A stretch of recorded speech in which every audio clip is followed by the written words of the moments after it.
Every time we talk about what we have to do to become fluent in English, but what we don't do is we don't really talk about what we are not supposed to do while learning this language. That means the don'ts of it.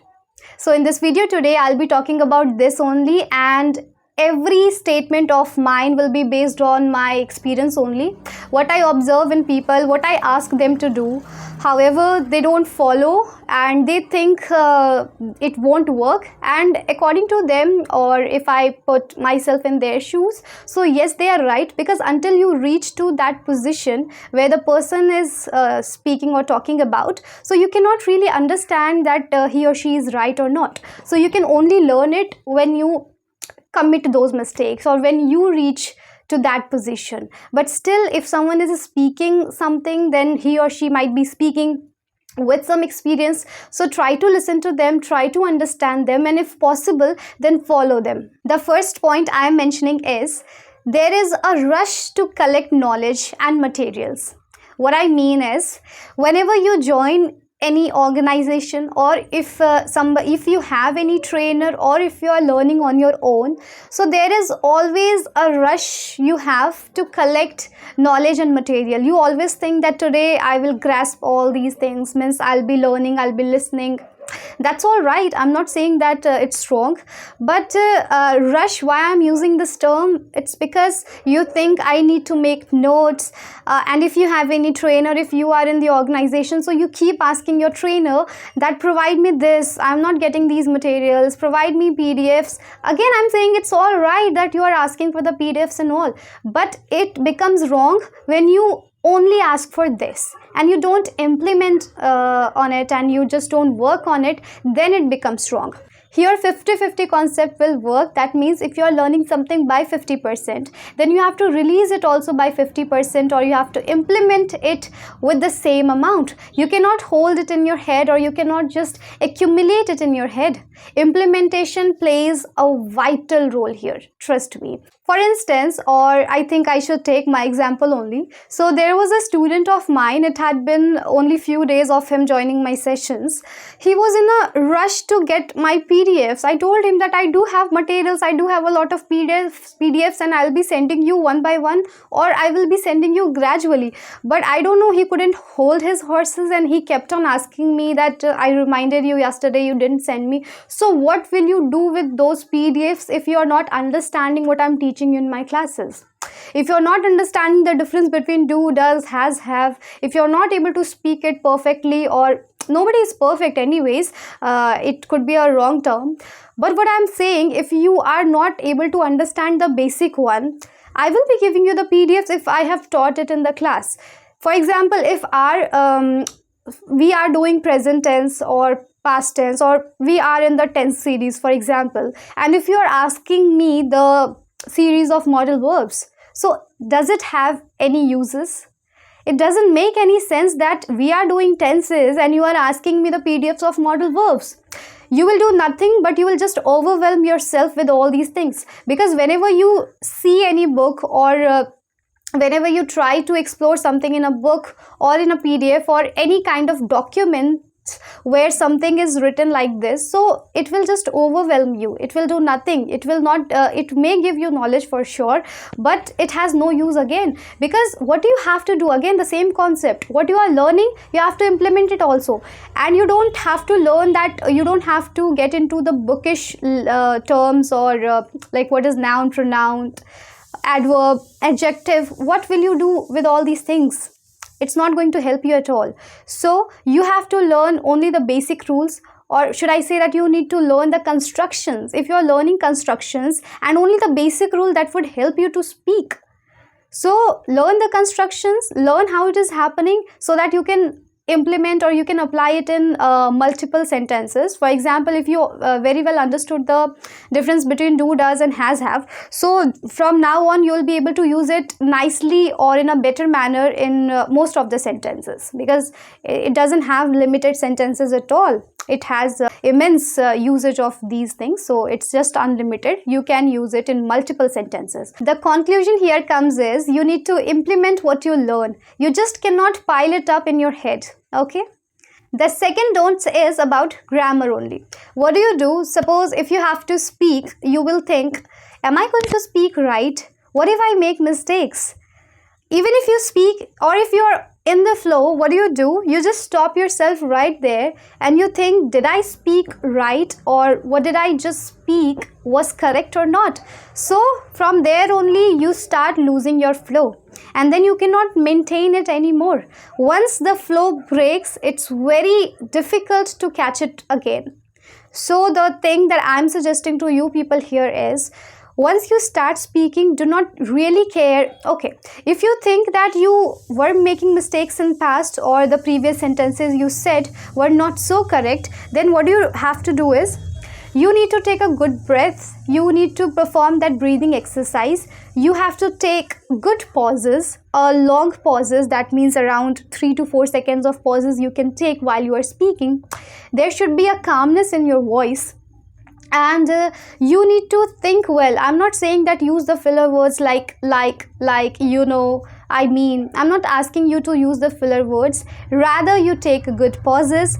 Perform the breathing exercise simultaneously. Means do not stop yourself and do. No. Right now also I'm speaking, and if I'm taking pause, that means I am simultaneously performing the breathing exercise also. I'm just trying to show that calmness in my voice. Even if it is not showing to you people, it must feel within you that yes, you are calmed by your voice.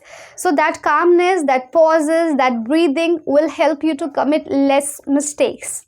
I'm not saying that there will be no flaws at all, but there will be less flaws. Okay, but once you start your flow, then please do not stop yourself. You have to keep on speaking until you feel like stopping and you think that okay, you are done with your points.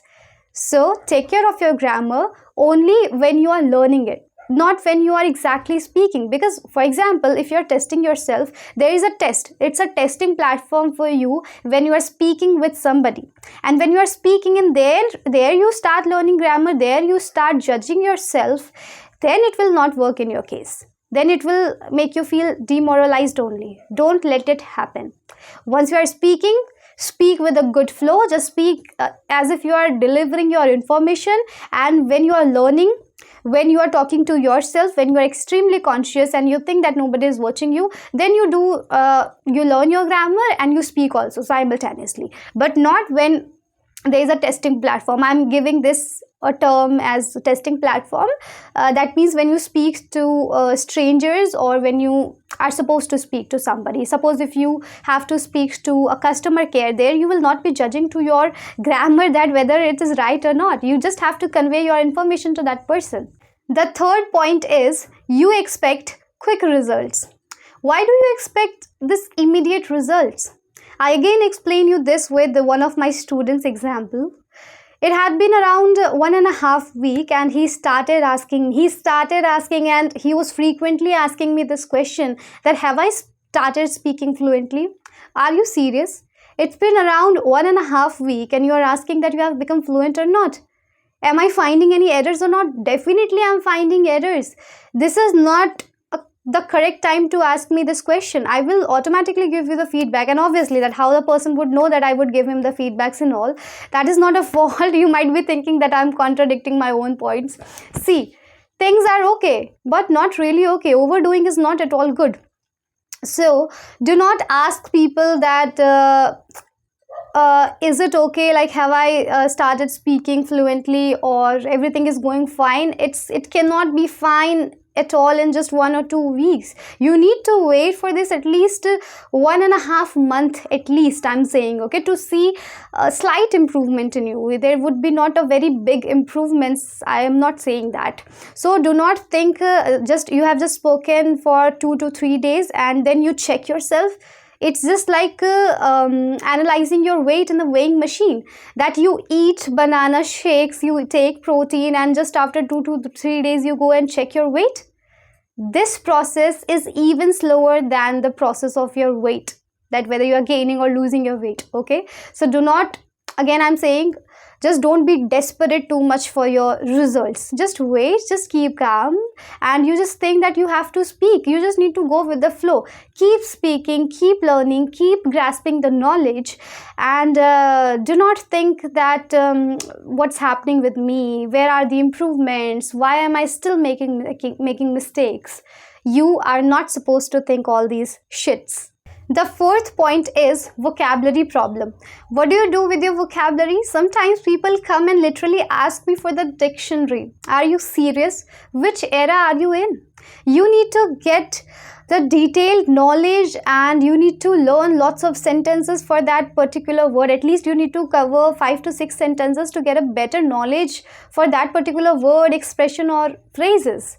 You just cannot see it in your dictionary and you think you'll be able to use it from the next time in your conversation. It will not work at all. You don't need to take out the words on your own. It's better first you go with the words you come across to. Words you come across to in the sense, if you read something, I'm not talking about the newspaper again. These are the tough words. You don't need it as of now. So if you come across to words, for example, if in this video also, if you are watching my video and if you have been noticing few words you are not aware with, so just note it down somewhere, and then you make your mind up in a way that you will learn it, or you will try to make few sentences using those words later on. Okay, this is how you have to do. Whatever you are watching, if you are listening to any speeches, if you are reading something, then make a collection of those words and promise yourself that you will be working on those words later on whenever you have time of around 1 hour at least. Then only you will be able to do it. Now, how you have to do it? You need to you need to create situations in your mind using those words. Like I recently in my last video also, I explained to you that how you should make stories, how you should make sentences using the new words that you are learning.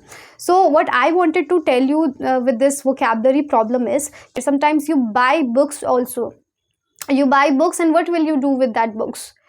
So do you have any special book you have ever completed in your life, any knowledgeable book? I'm not talking about comics and novels. So this what happens whenever you buy a very thick book. I'm pretty sure that you are not going to cover it, because this is not a study, that today I'll be learning. Yes, one more problem I have seen is, whenever you buy books for vocabulary especially, so you have vocabulary A means the alphabet A, then B, then C. How you're going to learn with this? It's not going to help you at all that you are learning. Is it possible for you to learn all the vocabulary with the letter A, then B, then Z? You will not remember it. How can you learn? For example, like I have seen some people nowadays in Instagram. So what are they doing lately? They have been taking the examples of some celebrities, and then they are saying that they are using these words. So this is okay. This method is absolutely fine. But again, the thing is, they are not using all the daily used vocabulary. If you want to get some daily used vocabulary, so you get the combination of words. It's not that A, B, C. No, it should be mixed with all the letters. And you need to get it from the speeches you listen to, the things you read. And if you watch or if you talk to your friends, and if your friends are using some good words that you are not aware with, means my main point is that all the vocabulary must be based on your daily conversation. Now you need to find the strategy. How will you get those words?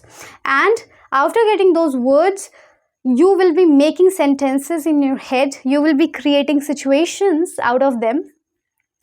And then only you will be prepared or eligible to use it in your next conversation. The fifth one is not finding enough sources to speak, or you're not creating your environment. As in, if you are on WhatsApp, if you are chatting to somebody, and if possible that the person is okay with your voice recording, then record your voice. This is your environment, the first thing. Then you quit by saying you don't have environment, you don't have people to converse with. Let me tell you, nobody would really come and say that, okay, come on, speak with me, I'm ready to speak with you in English. You need to create that environment on your own. You need to create strategy. You need to find that sources from where you can get chance to speak in this language. If I were you, or if I were in your place, what I would have been doing, so I would have been applying those repeated methods only. I would be talking to customer care. I would be recording my voice on WhatsApp if I was talking to somebody. I would have been speaking in front of my mirror. Okay, then I would have been talking or conversing to myself. I would have been creating some stories on my own, or I would have been explaining or interpreting any of the stories, or sorry, movies I watched recently. These things you need to apply. See, we always say when there is a will, there is a way. If you see, or if you mention excuses, then nothing will happen. But if you keep your excuses aside and you find your own way, then you can definitely do it. Okay, so I hope this helps. All the 5 points I mentioned, it may work in your case, and it will definitely work. It will for sure work if you are ready to do it, if you are ready to weed out from your lists of doing, and if you really consider it like a don'ts, then it will for sure work in your case. And first you try. Everything starts from try and trust. So do it, and see you soon in the next video. Thank you so much for watching. Bye.